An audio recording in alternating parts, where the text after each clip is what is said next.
Hi, this is Dr. Dan Ratner, and today I am joined again by Diane for the second of our four-part consultation. Today we're going to go over the doubt column, and she's done some prep work, which is going to make it even easier to get to show you guys how we actually combat the doubts that are already articulated. If you haven't already, click subscribe, ring the bell for notifications, hit like if you like what you're hearing, and put your comments below, and I will get back to you personally. Diane, I want to welcome you back, and thank you again for your generosity in doing this. It's always really impressive to me that people are able to do this, and very generous of you. So thank you so much. Thank you. All right. For doing it. Oh, it's my pleasure. So I wanted to remind you and everybody who's watching this out there. Last time we went over your emotions column. We developed some of those major themes, and I was very pleased with how far we got with that. Now, of course, we can continue to develop that over time. The mind-body map is something that we build over time. It's a rough draft, or it's a flowing draft. Mm-hmm. But today we're going to focus on the doubt column, and I wanted to give you a shout out about something because you did some prep work that's going to allow us to highlight something I think a bit different than what I've gotten to do in previous consultation episodes, and that is that you really articulated your doubts before coming in today. So the nice thing about that is that's going to allow us to show people, and for you to get this out of it, that now we can start to combat them. And I just wanted to remind you, the thing we're going to need to do is to pick the paths that work for you. It doesn't matter what I think. It doesn't matter what anybody thinks. The only thing that matters is how is your brain working on this, because that's what you're actually grappling with. So let's talk about doubts.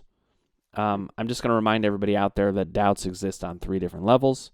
There's the, is this a mind-body issue or not, which in your notes, Diane, you said you're 99% sure that it is mind-body, but we know how strong that 1% can be, Mm-hmm. or how much damage it can do. Mm-hmm. So we'll get to that. The second one is, I know this is a mind-body issue, but I don't know how far mind-body issues go, or how far we can go in quote-unquote curing them or alleviating them. And then the third one is, I know all of that's fine. They can go the whole way, and I know it's mind-body, but I'm not sure that I can do it, or I'm not sure that my symptom profile is resolvable. Some doubt about you specifically. So you did a great job articulating these. And what I thought we would do is, first of all, we can actually just go through them. We're going to discover along the way there are more doubts. So when I hear a doubt that hasn't been articulated, Yeah. I'm going to draw that out too. Okay. But otherwise, we're going to really concentrate on understanding how do we actually contradict these and combat them in ways that can actually put them to rest. I'm not interested as much in what's a good way of combating them that sounds really nice for a half an hour. I want to get you the actual resolution about it. So we're going to work. We're going to work on certainty, right? Okay. So let's start at what I would say is kind of the beginning of your doubt, which is this car accident that you had at age 21. I will leave it to you whether you're going to mention how old you actually are now, but it's been a number of years. Yeah, I'm totally okay with that. I'll be 68 this week, actually. So Okay. So it was a very long time ago. Yeah. Right. Well, and that's important for us to note, because Yeah. this is the way doubt works. I had a car accident when I was 24, actually. And I did think for a long time, well, who knows? Maybe that did some damage, that over time something degenerative happened, or some injury just, it's the way people tend to think about their bodies is it's like it's a wall, and that's getting eroded by water or wind or something, and eventually it's just going to crumble. And I understand why people think about it, because from a mortality aspect, that kind of is the case, but it doesn't affect pain. That's the part that we need to get around, or symptoms. So let's get to this. Share with the audience and with me what this car accident left you doubting, or what it was like. Well, I was 21, but interestingly, when I look back, I did have some symptoms right away, and now when I look back, it's definitely mind body. But the worst of the symptoms didn't come till I was in my mid 30s. Hmm. So significantly, a significant length of time after the accident. And yet it all got, by physicians, by myself, it all got linked back to the accident. And I think I bought into the whole idea that you've just presented, that, your body starts to deteriorate and the accident's catching up to me. And it doesn't make sense now, but it did then. Right. And I felt the same way. I mean, my car accident, that was a major part of what I thought might be going on. Yeah. Yeah. And it makes sense. It makes logical sense that you could consider that. Yeah. But you're pointing out some logical inconsistencies that and at the same time aren't getting totally cemented as I can let that go. And that's what I want, is how can we help you let go of this car accident altogether and know it has absolutely 0% to do with this. So let's take me through then what happened with the symptoms and how you were thinking about them, because they are linked to this doubt. So are you wanting me to say what the symptoms are? Well, Or... talk about your beliefs about the pelvis not being in alignment, that kind of thing. Oh, Because, okay. yeah. Well, since my mid 30s, whenever I do anything active or I walk on a irregular surface like sand, not so much a trail, my pelvis will go out of alignment, and it truly does go out of alignment. And then I end up getting just a killer headache. I do get lower back pain and SI pain, but it's the headaches that really do me in, that wear me out, and insomnia that goes along with it. And I just feel generally unwell all over. And yet, as I put in my notes, it doesn't make sense, because, from the anatomy that I've studied, our bodies are meant to be movable, and our joints are meant to move in all directions. Right. And your pelvis and SI joint can't move that much. There's not a whole lot of scope for movement. And so the amount of pain that I get, I haven't been able to figure that out. I've questioned physicians, and I've questioned the, you call them physical therapists, physiotherapists here in Canada. Mm-hmm. And there's always a plausible reason why it happens. And so I have bought into that and just assumed that that's what it was. And what are some of those plausible reasons? I want to get a sense of that. Well, things like the opening for nerves, like the foramen opening can be narrow in some people, so there's less room for air. And I might just be one of those people that my nerves get pinched a little more easily. Core instability, which you brought up with other people lots of times. So I'm going to jump in, because I hear a way to combat this. Yeah. Or I'm going to tell you how I would combat it. It doesn't mean Okay. it's going to work for you. We're going to have to adapt it to you.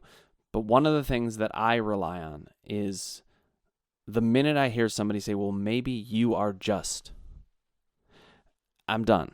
Because, the human body works the way it works for everybody. Mm-hmm. It has evolved. We are a species. We have all of these things in common. To rely on a theory that requires randomness is never my thing. I want to at least challenge that. So I want to see if we can help you dismiss that. Maybe you are just somebody whose nerves get pinched easily. I'm not saying it's not plausible. Like, it is a plausible and potentially logical argument, but it doesn't fit with the facts that we know. It doesn't really fit with anything that we know, and it's relying on complete randomness. Yeah. All right, well, you're like that, and I'm not. Mm-hmm. Meanwhile, it flies in the face of something else you pointed out here, which is, well, why are all these people healing then? Mm-hmm. I mean, if that were really the case, that there just are some people who randomly have their nerves pinched more often, they would never be able to heal from this. No one would be getting better from this. Yeah.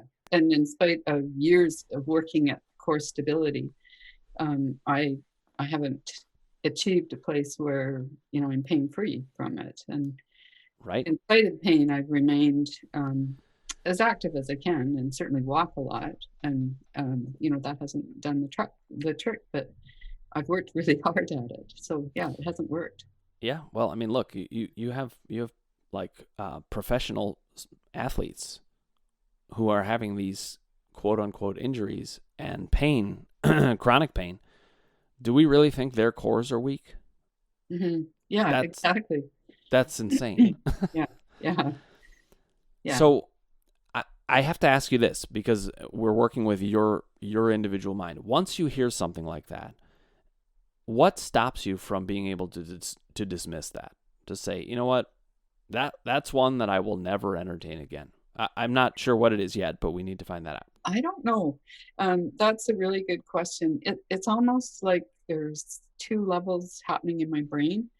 And there's the level that 99.9% buys it. And then there's this little voice in there somewhere.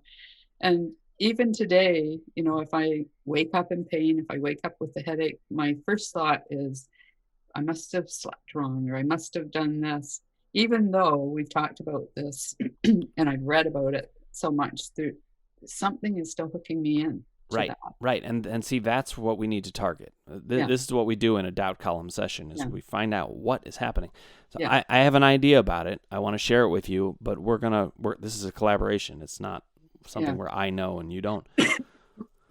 To me, this feels like, this is funny to be working on in a doubt column session, but because I think this is actually kind of a power column issue. But the last level of doubt is about, can you yourself do this? Mm-hmm. And I think one of the reasons you have doubt is, and that last level, by the way, does relate to the power column. It's like starting to flow into the power column already. Yeah. I think that you don't feel permission to be certain. Yeah. Again, as last week when you hit on something, I feel it in my heart. It's just, I don't know whether it's because it's been such a long time, and yet there are lots of other people that have had lengthy periods of pain that move out of it. But it almost feels like it's been so long that I've tried so many things. Why would this work? Why would this be different? Okay, so I'm gonna make an observation that I think can be helpful, because I want to separate out two separate doubts instead of have them merged into one. There is the doubt about how long it has been. And that's its own thing. And this is what I like to do when going through any of the columns. We separate everything out. We like isolate them so that we can zap them. The doubt about it being this long, we got to deal with in one way. There is this separate doubt, though, about, can you be certain about things? And I have a hunch about something. Mm-hmm. This is just a hunch. I want your feedback. But I think that you are a very modest person. Thank you. And modesty is a wonderful quality, and I think it's good to have, and I try to have it wherever I can. But at the same time, it can be limiting. Mm-hmm. If we're so modest or so humble that we don't believe we can know anything, then we can't have certainty. Yeah. Yeah, that makes sense. Did you feel it in your chest? Yeah. I don't know if I hit on something. Yes. Okay. Yeah. Yeah. So, right. So to me, and I want you to write that down somewhere in the doubt column, that one of the things, and we actually should probably write it in the power column, in power column form. I'll show you how to do that. In the doubt column, I want you to write down essentially my commitment to modesty or humbleness, or my doubt about my own abilities precludes me from being certain about anything. Yeah, I think you've really hit on something there. Yeah. Okay, now I want you to slide over to the power column. We're just going to make a note on this. The power column version of this is for you to recognize. Sorry, you're still taking notes, so I don't want to jump too fast. That's okay. Okay, I'm ready. You ready? Okay. Yeah. The power column aspect that we want in this is for you to recognize that you are actually not giving yourself the full power that anybody has. We all can decide that we're going to be certain about certain things. When the evidence is rock solidly, just crushingly correct. Okay. But you're going to have to work on enacting some power there. To say to yourself, I actually deserve to go ahead and be certain about certain things. And here's another thing. You are certain about all kinds of things. You just don't think of it that way. For example, if I ask you, does gravity exist? Do you have any doubt? No. Yeah. No. Yeah. So you have the capacity to be certain, but it's linked to, you've got to be certain in ways that don't call into question, well, why are you allowed to believe it when not everybody does? Everybody believes in gravity. Or I think almost everybody. There's some people out there, maybe. Who knows? There are flat earthers and things like that. Yeah.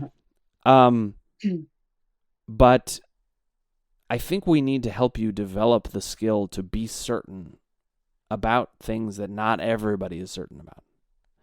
And the reason that the reason that you're stumbling on it is that I think it would be like you would be saying to yourself, well, I guess I am special in some way. You know, part of the power column is to let yourself feel that you are special in some way. And that includes, I have a special ability to be certain about this thing that not everybody's certain about. Right. Yeah. What were you going to say? It seemed like you had a response to that. I lost my train of thought, but I was going to ask you a question, and I think you answered it in the rest of the response. All right. Well, there's going to be time for questions for, in the other sessions and also after this. As I often say, when we do these consultations, I don't just disappear. Yeah. I'm a consultant. I'm a troubleshooting consultant about these things. And so you've got all the time in the world to ask these questions. Okay. All right. That's great. Okay, let's jump back to the doubt column. We're going to deal more with that when we get to power. I want to devote the time today to doubt. But it does seem like we're hitting the nail on the head, that you have doubt as to whether you are allowed to be certain. Do you know what that's about? I mean, I said what I think it's about in part, but I want to draw it out a little bit more. Is there some reason you would be kind of wed to that, not wanting to be certain?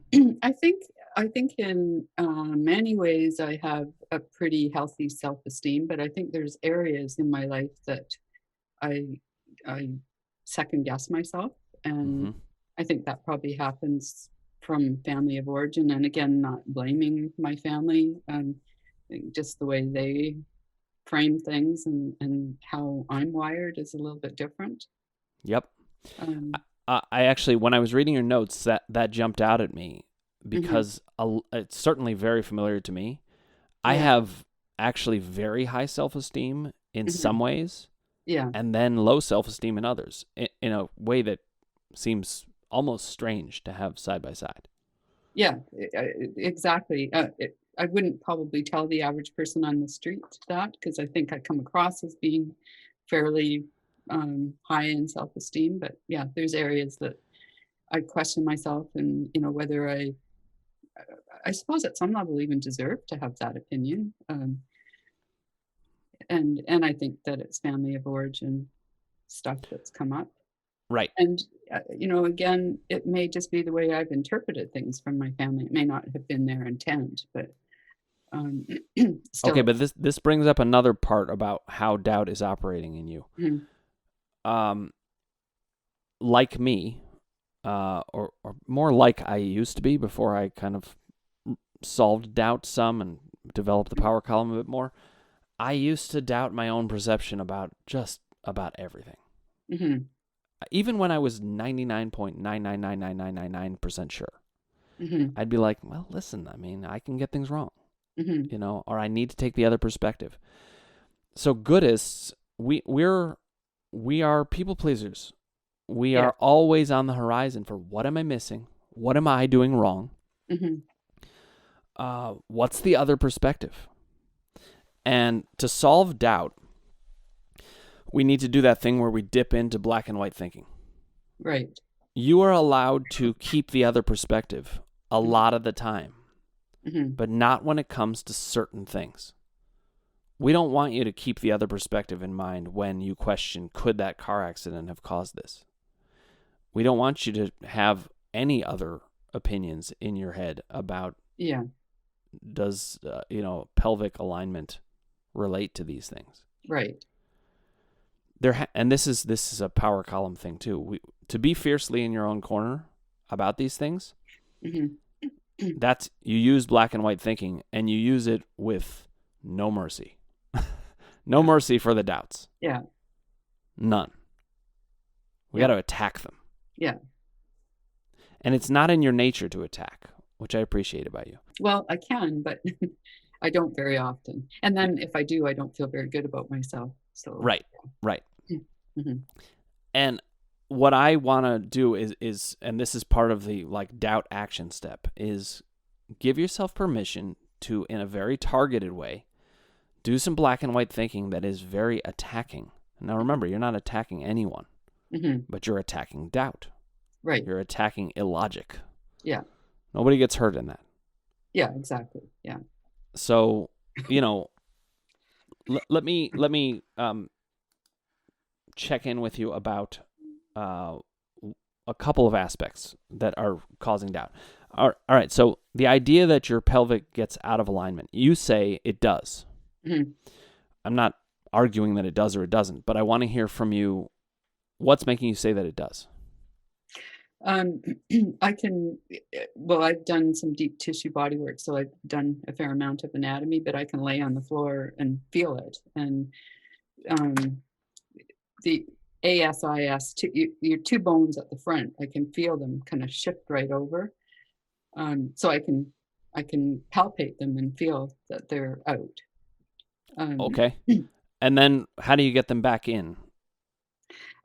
Usually using some kind of muscle movement to try and get it back into where it's meant to be. And some configurations I can do myself, but some I need to see a physical therapist. I can't really do the assessment properly.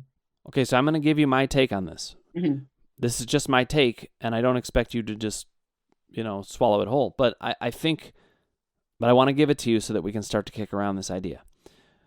My take is that whether or not there is some kind of minor misalignment happening there, I would actually call that into question. I don't know that. Here's why. Your mind body is so sophisticated that it can manufacture that feeling entirely. Mm-hmm. It can, and perception is tricky. You've probably had the experience that you can be looking at the exact same person and think, wow, what a good-looking person. And then other times be like, I don't know about that. Yeah. And look, there's Mm-hmm. nobody that happens more with than when we're looking in the mirror. Yeah, exactly. There are days where I look in the mirror and I think, oh, we're looking pretty good today. And then other days and I'm like, oh my God. Yeah. We all have that. Yeah. Nothing has changed. Mm-hmm. Perception has changed. And I just want to put in a plug for the fact that I think that if you want to get rid of this doubt, I would start challenging that as perception and not reality. Because if you hold to that reality, which we actually don't know if it's true, it's not like you're getting, an X-ray every time and they can show you. Yes, it is misaligned. Yeah. So the other thing is you see people walking down the street that are really hunched over or crooked or have a terrible scoliosis, and they're not in pain. And I think they're out more than I am. I mean, they're so visibly out, you can see that. Right. And you also pointed out in your notes, we're talking millimeters. Yeah. Millimeters. Yeah. What really are the chances that I use evolution to hammer doubt all the time. Yeah. What are the chances that evolution would have us evolve over millions of years, and the end result would be if your pelvis moves 2 millimeters, you would develop a killer headache? Mm-hmm. I know. It's It doesn't just, make sense. it doesn't.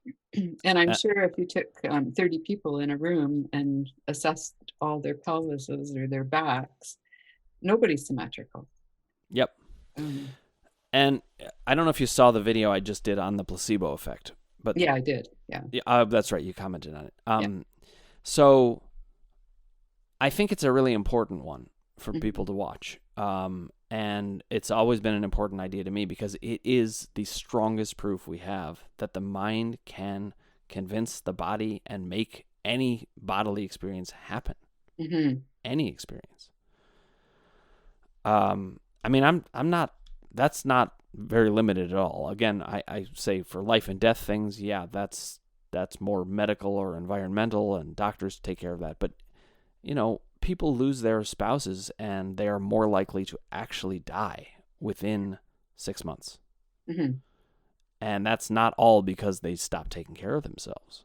It's because their heart is broken. Their Yeah, heart can give out. for sure. Yeah, I've seen that lots of times. So there's no limit to what the mind and the body can do. It's Yeah. even giving you a cough right now, possibly. I actually, I mean, it really is funny because now that I see this, I can't Mhm. unsee it. I don't even sneeze without recognizing, no, I'm irritated. Yeah. Yeah. And of course I could sneeze if I got sawdust in my nose or something like that, or if I have a cold, I'm more likely to. There are other reasons, but the mind and the body are so strong in their connection because they're really one. And the way to think about this is that you could manufacture any experience, including the perception that you're out of alignment, Mhm.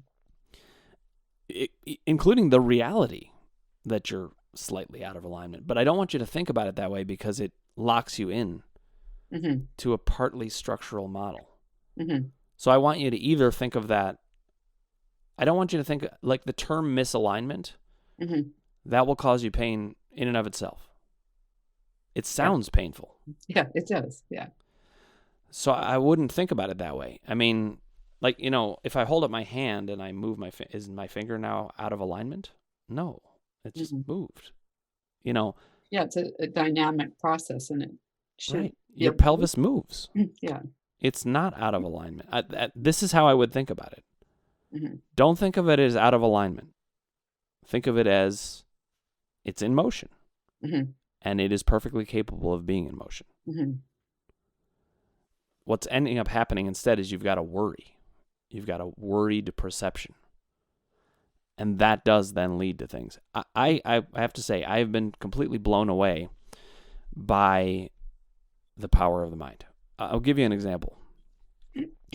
I mean, I did this during the COVID vaccine. I was like, wow, this is very powerful. I don't know what effects the COVID vaccine can have on people, what side effects, but I know I was able to not have any real ones myself, whether through mind-body process or I just, you could say I got lucky or whatever, but that's a random theory, so I don't really like that. Yeah. But I recently, this is a personal story, but I was in a therapy and I was getting a lot of anxiety, Mhm. like physical anxiety. And I will tell you, I've never had an experience that was more uncomfortable than physical anxiety. And the guy I was seeing at the time, who I really, I tend to skewer him on here for good reason. He deserves it. But I do it for you guys too, Mhm. to show how you can use some black and white thinking. I Yeah. dismiss what he thinks by being black and white about it. I'm like, no, that guy's an idiot. That's it. Right. But he convinced me to start using some antidepressants at one point because he said it would help with the anxiety. Mhm. And it didn't for a while, but eventually we got to a certain level and it did seem to help. And antidepressants can help with that for a time. But I was very worried about getting off of them because I was worried about, well, what effect might it have? And I have this phobia too, so I was worried I would get sick. And when I went down from 10 milligrams to 7.5, I meditated twice a day. I really worked at it, and I fought against doubt. Mm-hmm. And it was really hard, but I eventually got down to a level where I was totally fine on the lower dose. Well, recently I went down from 7.5 to 5, and because I had mastered the earlier dose, there was nothing. Mm-hmm. Literally nothing.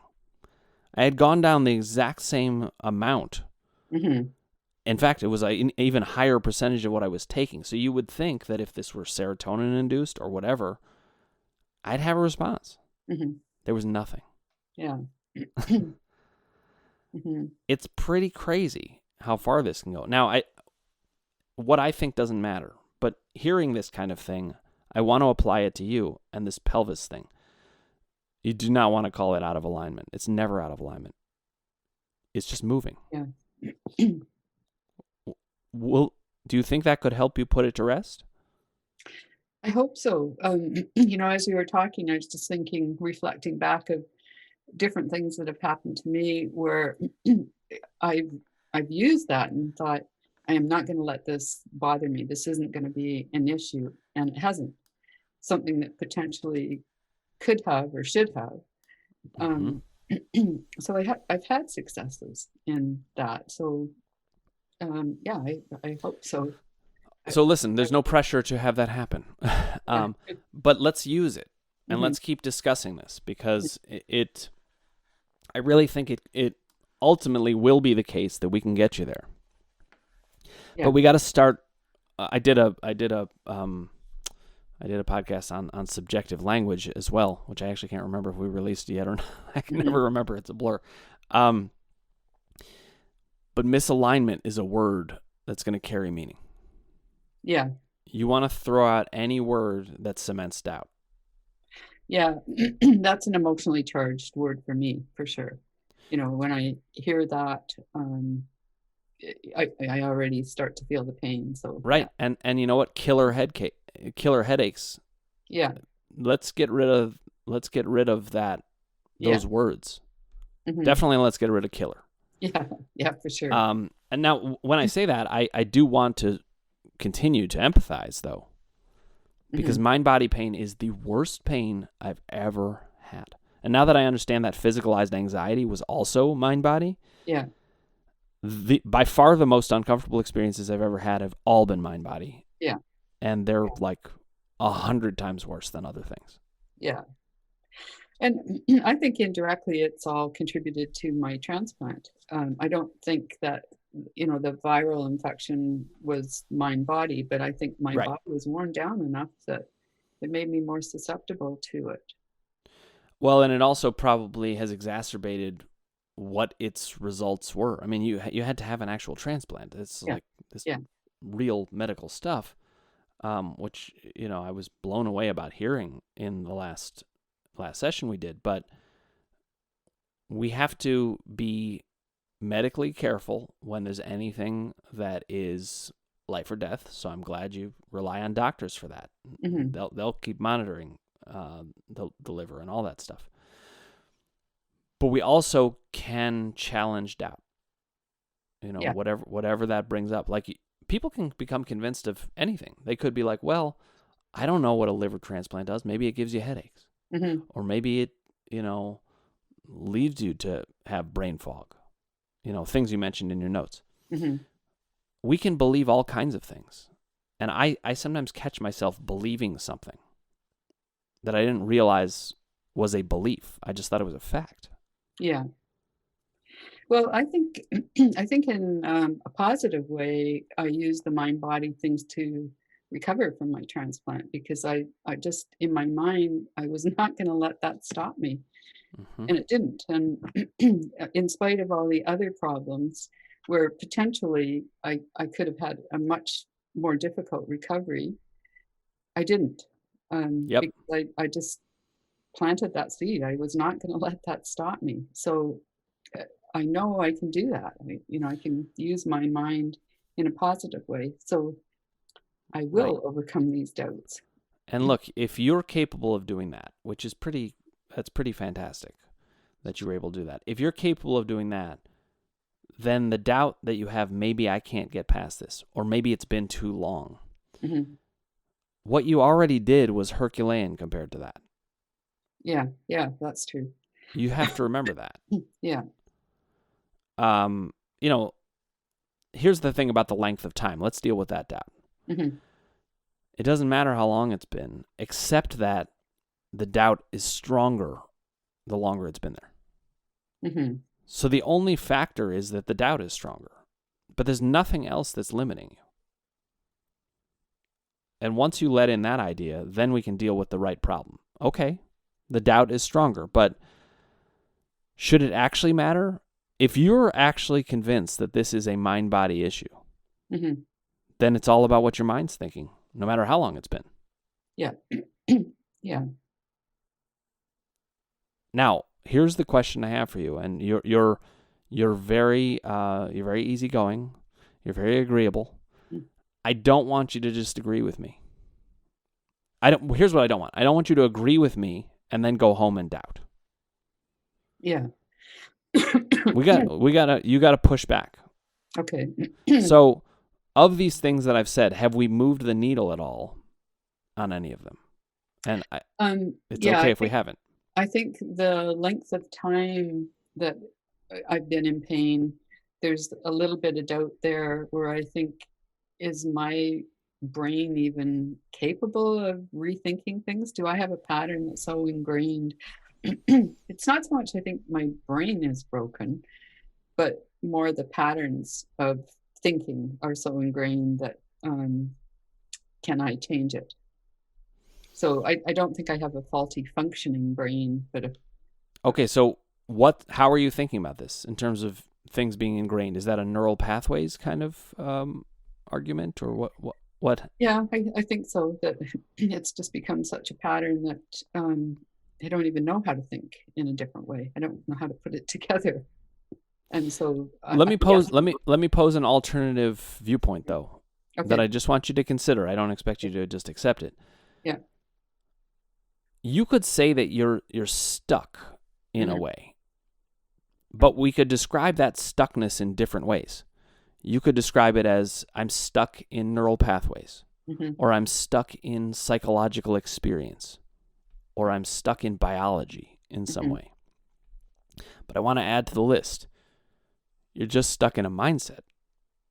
So I want to help you consider, is it possible that you never knew there was a different mindset? And as a result, you've never had a chance to think differently, not even a chance. Yeah, I think that's for sure. I think that's the case.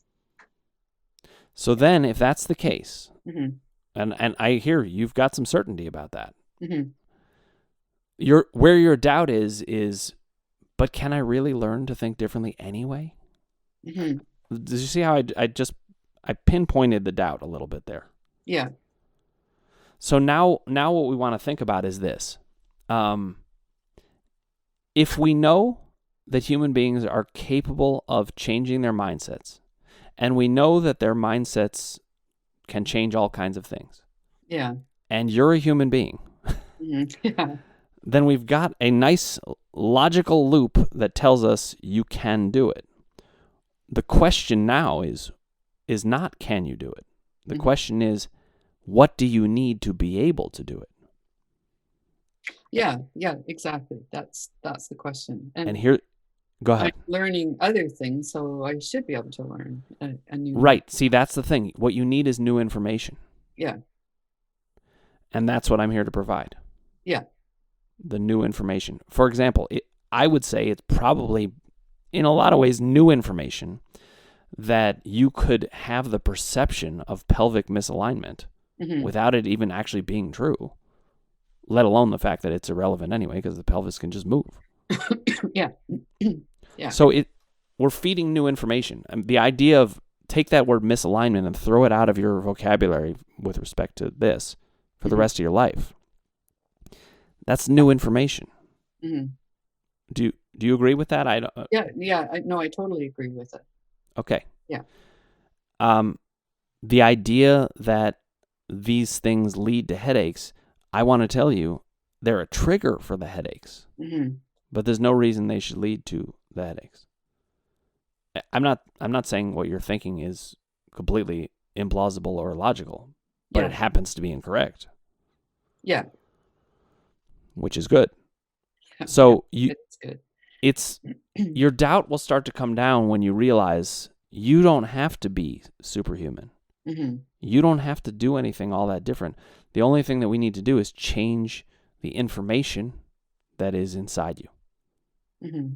So as symptoms come up, well, I'll ask you, when you were going through this and you were reducing your doubt that symptoms would creep back in, how would you look at it? How would you deal with it? Well, first of all, I would fall back on the fact that I'm just gathering new information. It was Yeah. like everything was a science experiment. Right. I was like, okay, so now I'm getting this symptom, and I would go through essentially I would go through the process that I tell everybody to go through now. Yeah. I didn't have it defined that way, but I would kind of go through my columns. Mm-hmm. I would first go to emotions. I would think, well, wait a minute, hold on. Mm-hmm. I have to entertain the possibility that this did come from emotion because I've seen it before. Yeah. So, what's the timing? Mm-hmm. Was something happening? What broad theme was there? Mm-hmm. What was high stakes? Mm-hmm. I would go through the very system that I'm telling you to do. Yeah. That's the first thing I would do. Then I would say, well, wait, are there doubts that have come in that are actually, even if they sound plausible, are actually unreasonable, and I can dismiss them? And I would articulate the doubts and then hammer them. You've articulated some very good doubts here. And the question is, are we addressing it enough? You said your pelvis does actually go out of alignment. Mm-hmm. I'm challenging that.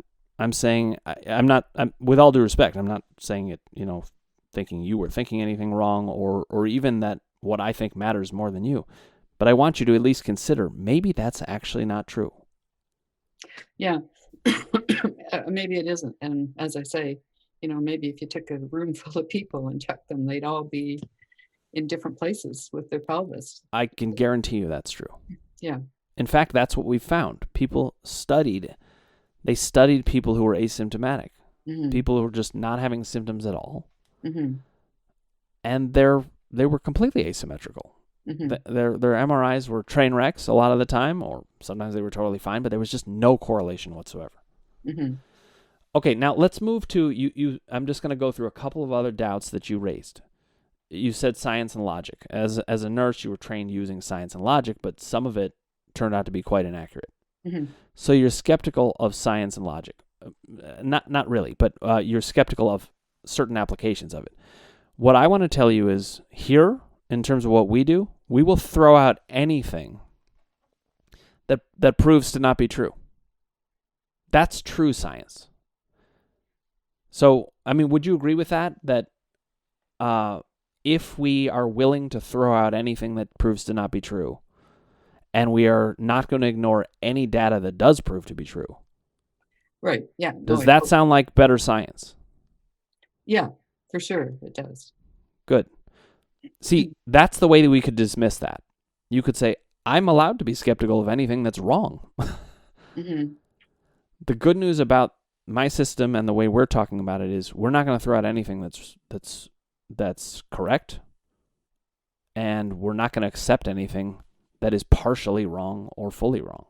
Yeah. So I would say you don't need to believe in science in a quote sort of way where you believe in every bit of science. There are studies that are flawed or just don't make sense. Yeah. Or had a goal in mind, like a predetermined goal, and set out to prove it and then fudge the numbers even. That happens. Yeah. But if we are being our own scientists, nobody can corrupt our study. Yeah, no, that's a really good point. Yeah. That's the goal. Be your own scientist. Yeah. Be your own logician. You don't need anybody else. Yeah, you can rely on your own data input and just what's Right. going on. Yeah. Right. And you asked me, how did I do this? Mm-hmm. That's how I did it. I was my own scientist. And look, I got a lot of that from Sarno. That's how he was. Mm-hmm. I don't think he ended up being totally right about everything because he didn't get far enough. If he had had more time, I think he probably would have gotten there because he Yeah, was operating that way. yeah, I agree. I don't agree with everything. His oxygen, Right. um, We we've talked about that, I think, over, yeah, comments and stuff. But he that's one thing that can happen from mind body experience, but it never made sense to me that it would be the full picture. yeah, And I think if he had studied it longer, he would have gotten there. I mean, he's the one who introduced me to Candace Pert, who got me the answer. I just not sure yeah. he read No, Candace he's Pert done some closely amazing enough. work, and yeah, Right. Okay, now here's another doubt you bring up. There's many people that have had hard lives and or less nurturing environments. Although I do think you underestimate the degree to which you went through a lot. hmm So keep that in mind. hmm And then you say, well, why do I have this and they don't? hmm Here's my answer to that, and you're going to use your science and logic mind to decide and to push back on it. And we're going to have more discussions about this. hmm Different people have different psychological defenses. And the mind-body defense is the most sophisticated defense. It's the one that comes in for the people who are the most developed. hmm So some of those people, they may not be developed enough for it. I don't mean that as an insult to them, but they might be using a more primitive defense. Right. If they're able to use that more primitive defense, the brain is always looking for the most efficient response. It's going to use the easiest one at its disposal. hmm This one, the mind-body one, is the one that is used for goodists, hmm the ones who have developed further. So the answer to this is you have this defense because of who you are. hmm And that's not a bad thing. In fact, it's a defense to feel proud of. hmm It's the best defense. That's good. Yeah. Yeah. I mean, you should feel proud of it, but it also can help you distinguish why you versus not them. hmm You talked about this this friend of yours who had a very tragic thing. You can talk about it if you want. I won't expose that information unless you want to, but she had very tragic circumstances and she didn't have this stuff, and you think, "Oh, she's so balanced, why am I not?" That's perception. You're a very balanced person yourself. In fact, I would argue hmm that the most balanced people tend to have mind-body issues. hmm They are balancing not only their own lives, but everybody else's. You're like hyper-balanced. Yeah. Certainly hypervigilant. Yeah. And we're hyper-vigilant because we're scanning the horizon for, I don't want to make a mistake. hmm I don't want to hurt anybody. I hmm want to do my best, etc., etc., etc. And that all leads to this defense. Why this? hmm So I've shared this with people before. I've worked with people in therapy who come in with no mind-body issues, and as they get better, they actually tend to develop some mind-body issues. Oh, interesting. Yeah. And then of course I help them get over that. But the Yeah. way that I see it is there's a developmental perspective going on here. hmm When people become this, look, there may be some people who will take some offense to this, but I gonna call a spade a spade. What I've seen is that as people become better people, hmm they're more likely to develop mind-body issues. Oh, interesting. Yeah. And it fits with the whole goodist idea. I mean, I got that from Sarno originally, but I've kind of reverse engineered it and looked back and thought, wow, Yeah. this actually happened. I, I'm not going to talk about the specifics of this, but I was working with somebody in my family who they weren't the easiest person in certain ways, but they were getting better and better because they were doing therapy work themselves. And then they developed back pain. And then I helped them with the back pain, and they moved past that. And now they get to be the better person without the back pain. And that's the goal. But is this helpful in giving you new information like we're talking about? Yeah. Yeah, it is. And I think coming from somebody with your background in psychology, I respect that as well. That it gives it more weight for me. Yeah. Yeah, and it makes sense that it would, because I can describe to you why. Yeah. You've seen it. You've worked with lots of people. Yep. You understand the the whole mechanism of it, and yeah, so it just gives it more weight for me. Yep. Okay, I'm just looking at the time. I want to see if we can squeeze in one more doubt, and then we'll just continue to have this discussion. It is an open discussion. This is the way we do it. Okay. Let's see. I'm looking at your notes. Okay. So what if this is just one more thing that will not work? What if this science is not accurate either? I think we've kind of already solved that because it's not my science. It's your science. Your science can't fail. Nobody else gets to tell you what is scientifically true or logically true. I think that's one of the keys to you getting better is throw out everybody's opinions. Everybody's, including mine. Yeah. Well, start to weigh it for yourself. It kind of brings it back to the power thing for me, that I take my own power and I take the direction of where I'm going with this and what I understand, not That's what right. people are telling me. That's right. Yeah. Well, I couldn't ask for a better lead into the next session, the power column session. We're going to keep working on these doubts, but and there are some ones that you raised about, like, do people like me or me have more receptor sites or higher concentrations of peptides, that kind of thing. That all relates to randomness versus what, just the power of the mind. If you believe in the power of the mind, you can get over all of these doubts. So we're going to keep working at it, but you did a great job today, and it's always a pleasure. I'm honored by it, and we're going to keep working at this. During the course of this week, we'll answer these, and then we'll start building towards the power column, which we'll get to next week. Okay, so I'll just continue with the looking at the doubts and... Yeah, and I want you to think about this session. I want you to think about it as your own scientist, as your own person going through logic puzzles. What's making sense to you and what is not? And it does not matter what anyone thinks, including me. You're in a relationship with you about what you think, and that's what's causing or not causing things. So it's all about what's going on in your mind. Let's let that flow freely. Let me know what that is, and we'll combat that. Okay. Sound good? Sounds good. Yeah. All right. Thanks, Diane. I look forward to continuing our work next week. Okay, great. Thank you so much, Dan, for all of this. Oh, it's my pleasure. Okay. Bye-bye. Okay, bye. Well, I feel like I say this all the time, but I'm in awe of the people who come on and do this. I do feel that I could do it too, but I know that it takes an openness and a vulnerability that I really appreciate. It just so happens that the population I work with is particularly good at this sort of thing, and Diane's such a pleasure. You can see it all over the place. But one of the things that I loved about this session, as I mentioned, is that she already articulated so many of those doubts, and we were able to look at, well, then how do we combat it? But one of the things that I found was the most significant finding in all of this was to say to her, hey, you get to be your own scientist.